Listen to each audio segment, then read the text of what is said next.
حلال وحرام قدرنت.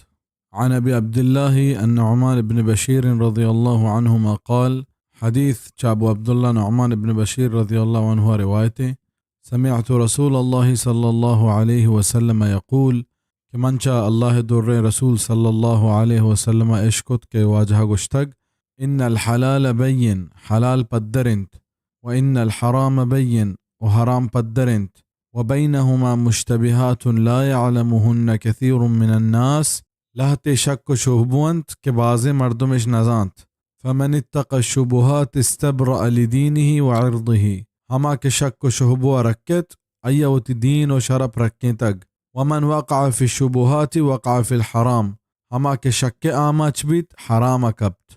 كالراعي يرعى حول الحمى يوشك أن يرتع فيه، جو ہما شوہانگائنت کہ پل نزدیکا دلوتا چارینیت وڑا دیر نبیت دلوت چراغ جاہا پلا چرنت شیوار ببت ہوشیار ببت.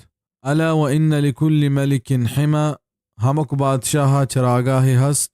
الا وإن حمى الله محارمه، اللہ چراگاہ ایے حرام کتگیں چیزنت.